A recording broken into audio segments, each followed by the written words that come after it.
द्रौपदी एकदा सहचरी मान गहन नदी को स्नान पाई जाइथिले।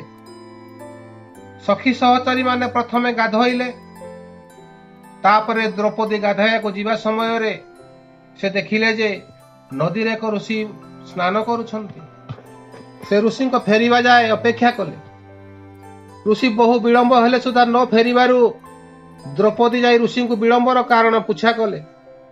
ऋषि कहिले, मोर सर्वस्व वस्त्र किए नदी पठारु नहीं जाइछि।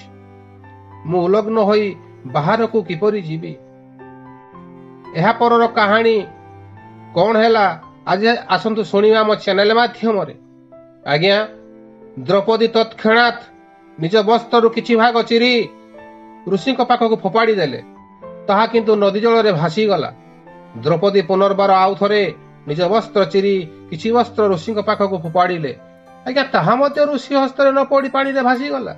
द्रौपदी तृतीय थर निज वस्त्र चिरिबाकू उद्यत हुअन्ते ऋषि मना करी कहिले, ना कन्या, तुमे आउ एपरी करो नाही।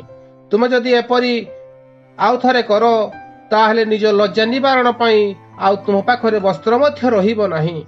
तुम सखी सहचरी माने मते साहाय्य करि पारि थान्ते, किंतु सेमाने ताहा न करी हसुछंती।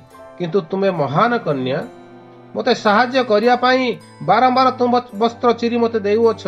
एहा सुनी सखी सहचरी माने लज्जित होई क्षमा भिक्षा कले। ऋषि द्रौपदी को बर देई कहिले जे, मु आपण को एही बर देउछि जे केही भी दुष्ट भविष्यत रे तुम इज्जत लुटिया पई जदि तुमको विवस्त्र करिया को चेष्टा करे तेबे से सेथिरे केबे भी सफल होई पारिबो नाही। आज्ञा, ऋषिंकर एही बर जेतेबेले दुशासन द्रौपदी को वस्त्र हरण करिया पई चेष्टा करिथिला से समय रे काम देइथिला। आज्ञा, यदि वीडियोटी आपण मानको भल लागिला